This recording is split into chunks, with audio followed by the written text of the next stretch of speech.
I never thought I'd be the type to throw a massive party for something like a wedding anniversary, but here we were, James and I, gearing up to celebrate 15 years together.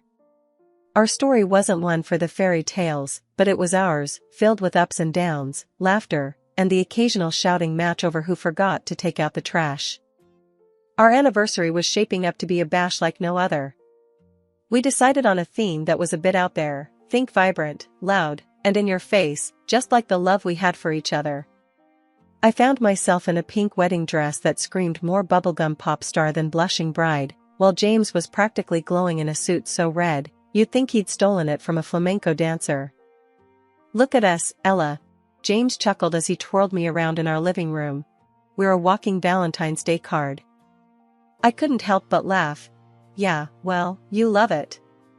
And you know this dress makes me look good." The doorbell rang, signaling the start of the chaos. Our place was soon filled with over 130 of our closest friends, acquaintances, and a few folks I swear I'd never seen before in my life. The music was loud, the drinks were flowing, and everyone seemed to be having the time of their lives. "Hey, Ella!" shouted my friend Liz over the din of the crowd. "I brought someone I want you to meet. This is Tina, she's a model." Tina was striking, with an air about her that screamed I'm used to being the center of attention. I could see why Liz was so eager to introduce us. "Nice to meet you," I said, offering a smile that I hoped didn't look too strained. "The pleasure's all mine," Tina replied, her eyes scanning the room until they landed on James. "And who's this dashing gentleman?"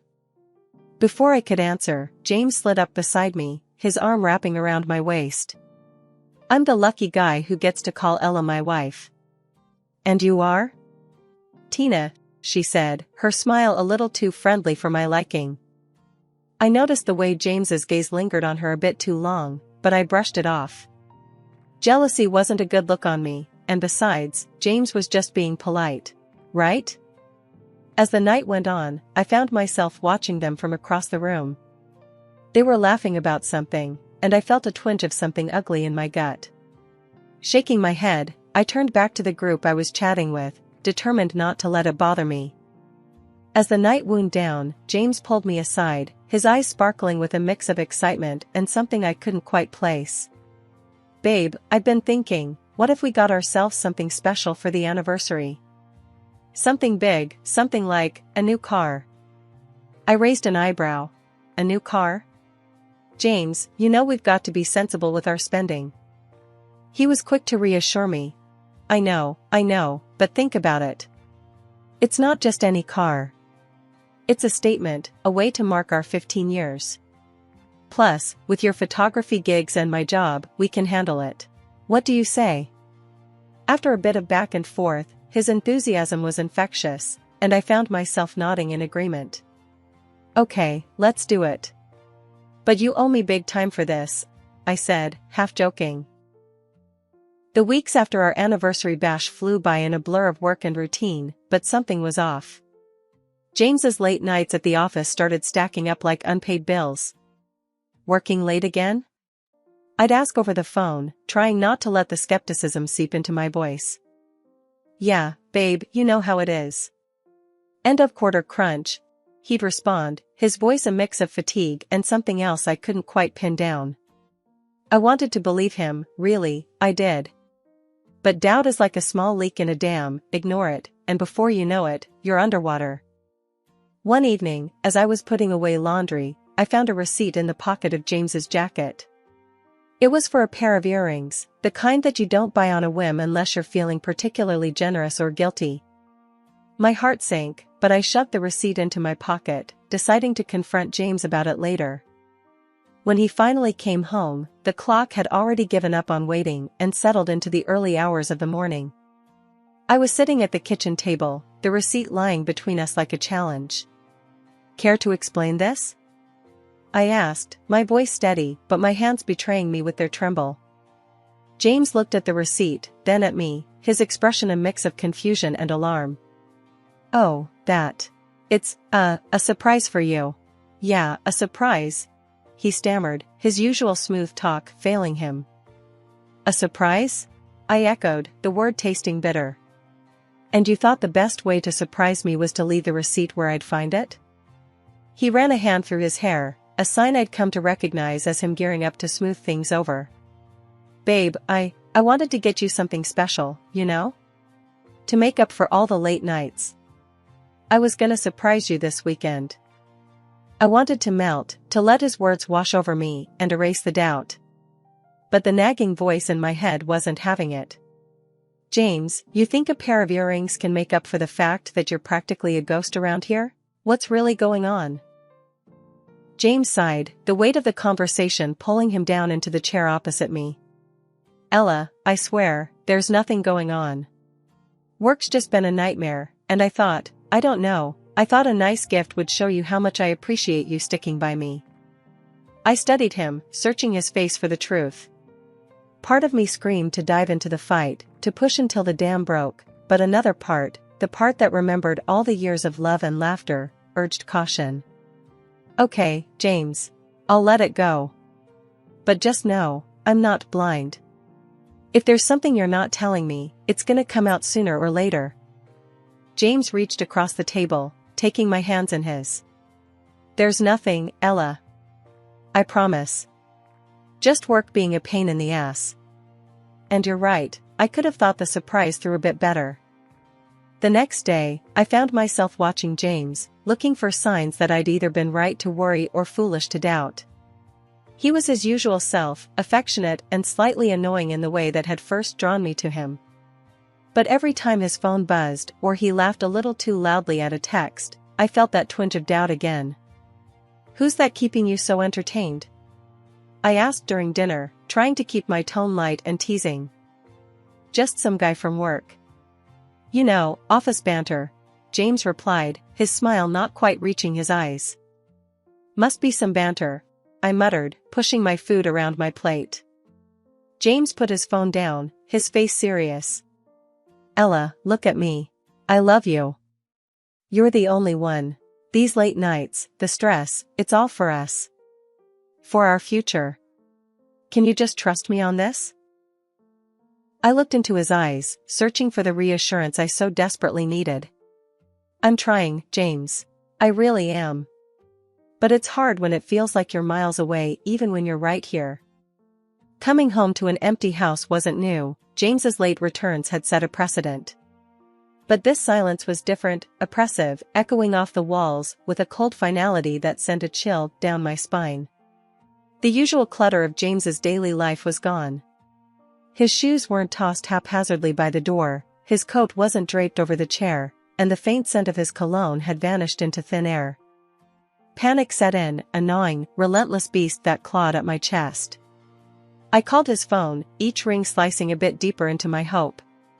Then he picked up, and his voice, once the sound of comfort, was now a harbinger of dread. James, where the hell are you? What's going on?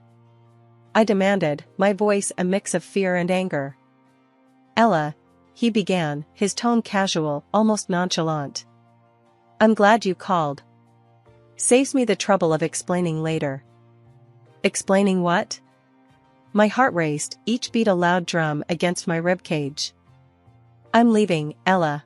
I've left, actually. Do you remember Tina? I fell in love with her like a boy. It's better this way. His words were a punch to the gut, leaving me gasping for air. Better? You think destroying our life is better? He sighed, a sound of irritation rather than remorse. Don't make this harder than it needs to be, Ella. It's done. I'm with her now. She's pregnant. Pregnant? The world tilted, a sickening spin that had me reaching for the back of a chair. And you think that justifies this? What about us, James? What about everything we've built together? Ella, we've drifted apart. You know it as well as I do. This is just the final step. I've moved on. You should too. His coldness was a blade, each word twisting deeper. And what about our debts of $700,000? The car? The house? You're just going to leave me with all that? There was a pause, a moment of silence that spoke volumes. I took the car. Consider it a parting gift. As for the rest, well, you'll figure it out. You always do. A parting gift? I echoed, incredulity painting my words. You cheat, you leave, and you steal from me, and that's your idea of a gift? Look, Ella, I didn't answer you to argue. Just, take care of the paperwork, will you? Make it easy for both of us. The callousness in his voice was the final straw. Easy? You want easy, James? There's nothing easy about betrayal. You'll get what's coming to you, I promise that. He laughed, a sound so foreign and cruel. Always the dramatic one, Ella. Take care of yourself. Goodbye. The line went dead, a stark end to 15 years of love, laughter, and shared dreams. I stood there, phone in hand, a storm of emotions raging within. Anger, betrayal, sorrow, they all melded into a fierce resolve. After James dropped that bomb on me and vanished, leaving nothing but his shadow and a pile of broken promises, I found myself staring at the divorce papers he left behind. They were just sitting there on the kitchen table, as if mocking me. With a heavy heart and hands that couldn't stop shaking, I signed them. Took those papers to court like I was delivering my own heart in a box. That betrayal, it did something to me. I couldn't work, couldn't think straight. All I did was sit around, trapped in my own head with thoughts that ran in circles like rats in a maze. It was like my body just gave up on me, couldn't handle the stress of it all. Before I knew it, I was knocked flat with some serious illness. Needed surgery and everything. Thank the stars for insurance, 'cause it covered everything. Without it, I'd have been sunk deeper into a hole I couldn't claw out of. My folks, bless them, they didn't know at first. But when they found out, they came rushing over. Didn't matter that we hadn't been talking much or that they had their own pile of troubles. They just showed up. My mom and dad, taking turns caring for me, making sure I ate something, and keeping the house from falling apart around me. When they found out what James had done, the air got thick with anger and worry. But they were there for me, through and through. Can't believe that snake, my dad muttered one day, his voice low but filled with a fury I hadn't heard in years. Leaving you like this, in such a mess. My mom, always the softer one, would just hold me close. We're here, baby. We're gonna get through this together, she'd say, her words a balm on my broken heart. I was drowning in gratitude for them. Without their help, I don't know how I would have made it. Slowly, with their support, I started pulling myself out of that pit of despair. Started feeling bits and pieces of myself knitting back together. It wasn't easy, getting back to work. First day back, I remember standing outside, my hand on the door, taking deep breaths like I was about to dive underwater. You can do this, I whispered to myself, over and over, like a mantra. Inside, it was like stepping into a different world. The familiar faces, the smell of coffee in the air, it was all the same, but I felt like I was seeing it from the other side of a glass wall. You good, Ella? One of my coworkers asked, eyeing me with a mix of concern and curiosity. Yeah, just getting back into the swing of things, I replied, forcing a smile that felt like it cost me everything. But day by day, it got a bit easier. The routine of work, the focus it demanded, it gave me something else to think about besides James and the colossal mess he left behind.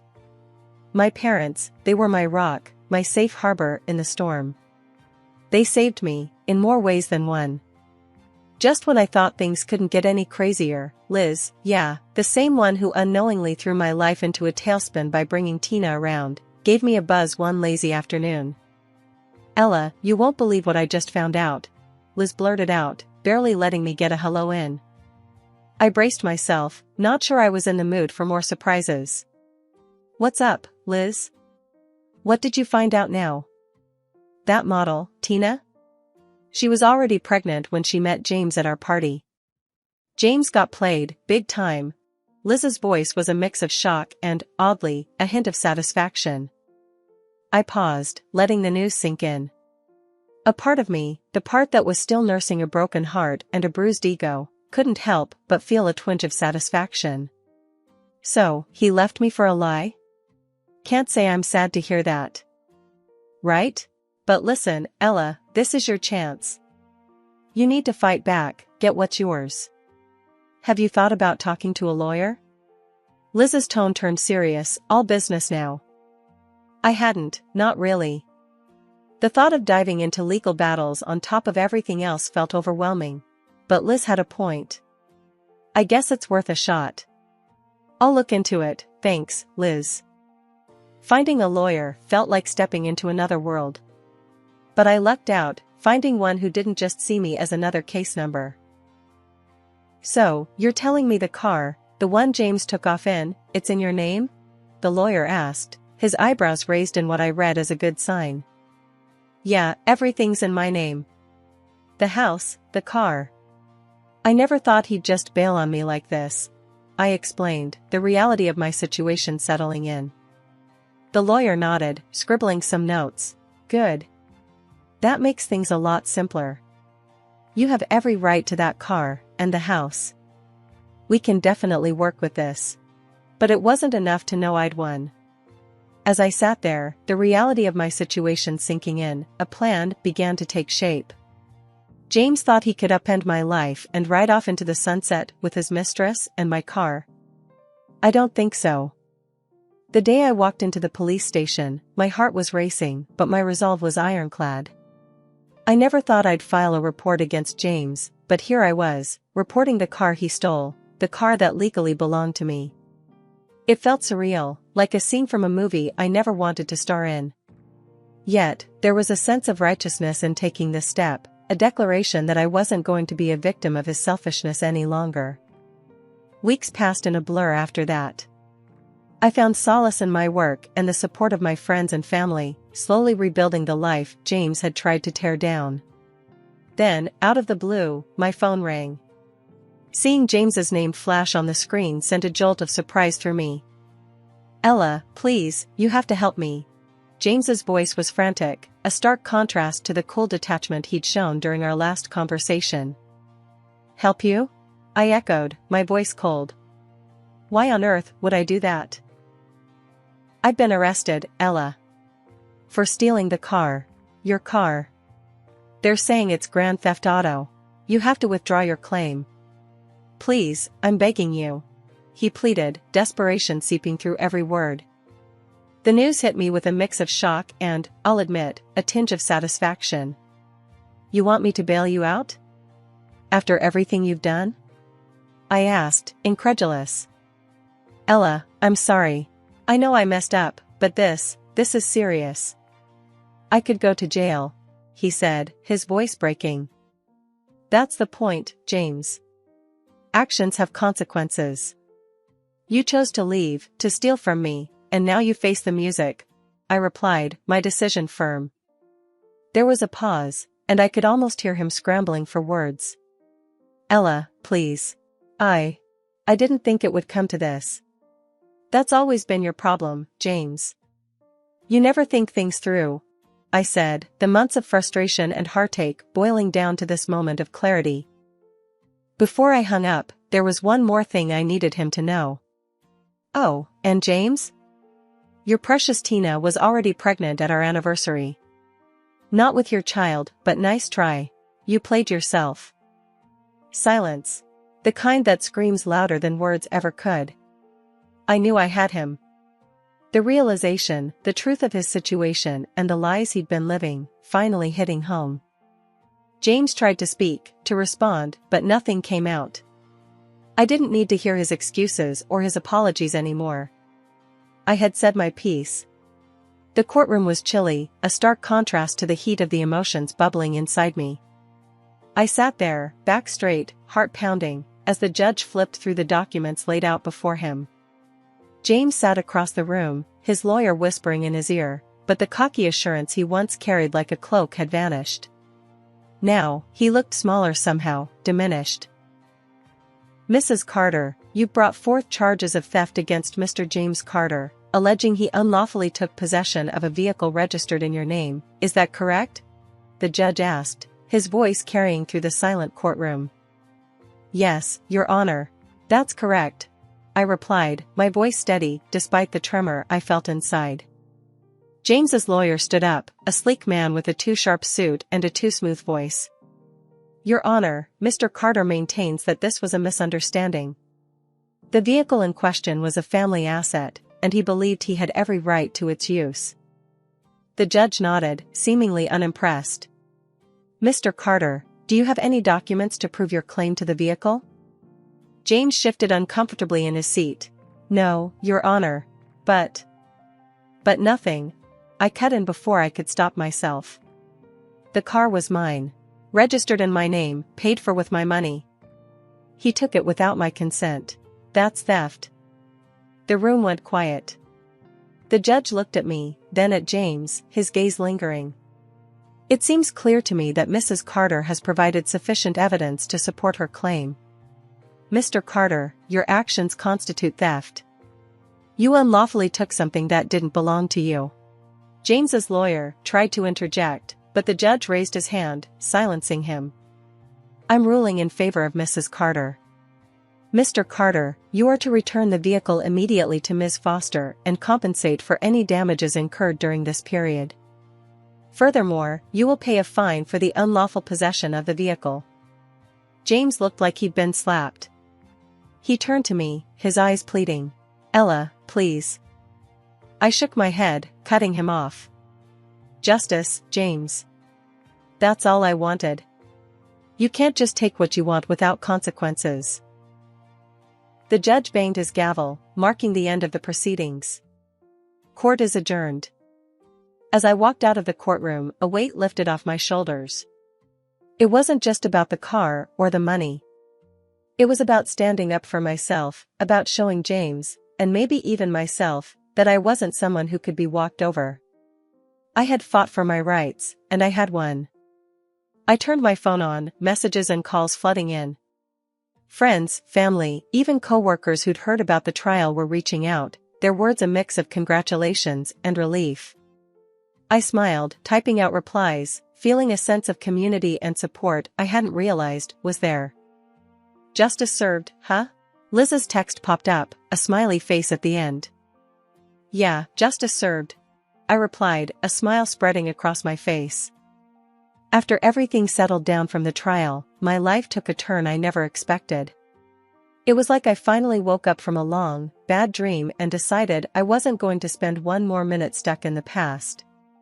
I let go of all the pain and anger that James had caused me. It wasn't easy, but day by day, I felt lighter, more myself. I heard through the grapevine that James's life took a nosedive after the trial. His reputation was shot, and he got canned from his job. Turns out, word gets around fast, and no one wanted to hire a guy known for pulling the kind of stunt he did. Last I heard, he and that mistress of his called it quits. Karma's a real thing, I guess. One day, Liz dropped by my new place, her eyes wide as she took in the cozy setup. This is nice, Ella. Really nice. I smiled, handing her a cup of coffee. Thanks. Sold the old apartment and the car.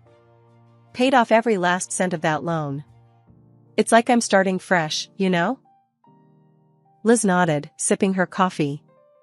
And the mortgage? Way more manageable. Got myself a sweet deal on this place. It's smaller but just what I need. I took a deep breath, feeling genuinely content for the first time in ages. So, what's next for you? Liz asked, a curious glint in her eyes. I leaned back, a grin spreading across my face. Travel. I've got a list of places I want to see and experiences I want to, well, experience. Life's too short to stay put.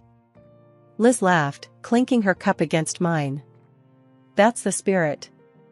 You deserve all the adventure and happiness in the world, Ella.